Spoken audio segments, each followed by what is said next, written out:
Although South Africa continues to feature in the top 10 performing countries on the continent, it also now stands 10th amongst those nations who have experienced the greatest decline in good governance over the past year, according to the 2016 Ibrahim Index of African Governance.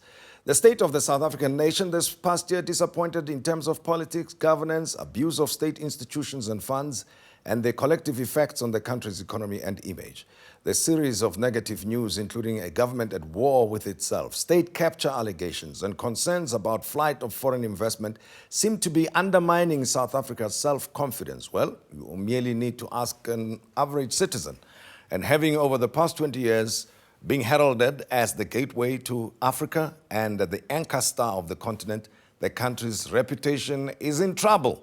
We are joined to discuss South Africa in the context of the African governance and performance by the author and talk show host on Power FM, Mr. Victor Kgomoeswana. Vic, always a pleasure to catch up with you, my friend. Good, thanks for the invitation. And I appreciate your take on so many things that we sometimes do not apply our minds to. We were discussing the show and saying, you know, we've been focused on ourselves for an extended period of time, given all these things of state capture, court cases, you name it. And said, let's have a perspective, right? We're part of the continent, after all. How do we rate in relation to what's going on the continent? Because we haven't really paid attention to what's going on elsewhere. Well, in the end, Ibrahim, the emerging markets are struggling, mainly because of commodity prices. We are too commodities driven. And when China goes through the dip as it's been doing, and the prices of commodities are struggling, you see countries like Nigeria, they're making less money because they depend on oil. The problem is when the money is not rolling in as it's used to rolling in, generally there's a crisis. That's just something nobody can do anything about, but there are emerging markets that are coping better than we do. Think of Zambia. They had an election which even nearly got violent because there was now a test of the democracy. You had Ghana, which had an election, which has an election later this month. They're also commodity driven, but they are not having as much in the kind of scandals as we have. And the reason is that South Africa is coming off a higher base relative to the rest of the continent, whereas some of those countries are coming off a lower base. We have institutions. The minute countries do not have institutions, and one of the institutions being the state that can be trusted, you have a problem. It's not being alarmist, it's just the way it is. And this is what makes things more complicated. When you have the power of the media, which we keep on undermining, you still see countries trying to shut down WhatsApp. Zimbabwe tried it. Ethiopia tried to shut down Facebook, which shows that even people who are running countries don't quite know the power of information sharing among young people.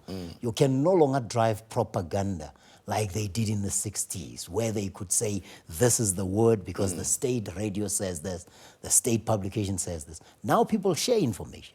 You ban protests on television, people share them using Facebook. You can go live on Facebook now. So what I'm saying is, when there's a perception that the state, which is the most supreme institution, is under threat because its decisions can't be trusted, because they're influenced by narrow self-interest, then you have a problem. But here's the thing, Vic. I mean, obviously, when democracy was ushered in 1994 and we attained freedom, we were all excited that we were going to unleash the energy. Yeah, and we could have. And you know, 80%, 90% of the energy that was marginalized, that it was going to propel South Africa forward. We're going to become not only a political miracle, but actually an economic giant. And that's where we flopped. Because remember, when we talked about the political miracle, which meant opposing sides that were at war with each other, killing one another in detention, fighting in the bush, suddenly people sat around the table and we thought, and that was our mistakes maybe, Pratim, that we call it a miracle. We didn't realize it took a lot of hard work. When you think something is a miracle, you believe it will always be, oh, somebody will wave another magic wand. Then when Madiba got too old, we started feeling, hey, maybe we have lost it. No. We should have confronted issues that make winning nations to win. Education. What have we done with education? We flopped. How about healthcare? We teetered on the brink of a disaster from one to another with the HIV story, and we threatened almost the very existence of our population. We are recovering now, but the institutions of public health, remember, they were struggling, but then they come under pressure from people migrating from neighboring countries, which means you can't even budget properly sometimes because you never know. So health, education, and most of all, tough decisions that needed to be made economically. I'm not talking about BEE, I'm talking about making sure that we bring more and more people into the fold, including small businesses.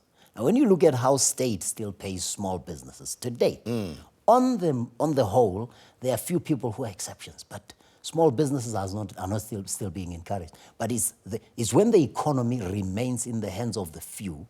And the sad thing is now there are few that include a few black people who benefited. Now, if education had opened up, it's 22 years. It means a child born in 94 would be about to graduate. Yes. But now what do we have at graduation level? We have fees must fall. Yes. Which means young South Africans, majority. Who were probably not even born Exactly. in 1994. No, let's take one born in 1994. Yeah. They are finding themselves. I'm talking about the majority now. Yes, yes. So there are exceptions. My child might be feeling, I don't need that. Yes. But the majority, you can't build a country on a minority. Yeah. So you need an average. So education, healthcare, and economic inclusiveness. Those three things, because we didn't prioritize them when it mattered most, is where we flopped. How did we do it? It's the syndrome of being the leader. Everybody was lauding us, and we felt we couldn't do wrong. When people started signaling that there could be something wrong, what did we call them? We call them naysayers. We call them prophets of doom. Yeah, and in the country we even call them reactionaries. Reactionary, yeah. Almost like you're not happy with the new system. Yeah. No, it was just, hey, education is about basics. Yes. And I'm a teacher by training, I know. If there's no face time between young people and teachers, and parents are struggling because they leave home too early, Yes. they come back late. You leave the children without the right kind of instruction at school. When they finish school, they are left to the devices of the street. Okay, these are missed opportunities. Yeah. And then I've heard this word used repeatedly, and I agree with it. Yes. That we are in the habit of scoring own goals. Yes, yes. Why? Well, when we know what an own goal looks like, do we continue scoring? It's lack of leadership. Let's call a spade a spade. It's lack of leadership. The fish rots from the top. So if you come into your household and you're throwing something at the mother of your children, you're kicking her out into the streets, or she's kicking you out, the children look and say, hey, there's chaos here. Children are impressionable. They're going to follow suit. So if you have a situation where from time to time, Parliament's decisions get hauled to court and Parliament keeps on losing. People think, okay, what do we have here? You have a sitting president who now has to go to court to defend a decision, not about spending money on education, spending money on this, about spending money on a personal residence. And you think, come on, we've taken our eye off the ball. Now, it's not the problem of the president, because leadership is not just one person. But what I'm saying is the symbolic value of having those things happen in the media is not good. Remember, CNN doesn't have to cover South Africa, but every time you say, hey, State of the Nation address was disrupted, CNN has a field day. Sure. They're not talking about what Parliament was going to say. They talk about the fact that fists were flying. Well, Vic, let's meet again in a fortnight. Certainly. All right? I think this is an incomplete discussion. Yeah, it is. Many things are going on in the country at this time, Yeah. but in 2 weeks' time, let's see how we Yeah. propose or make recommendations on what we can do better in South Africa. Excellent. I appreciate your time.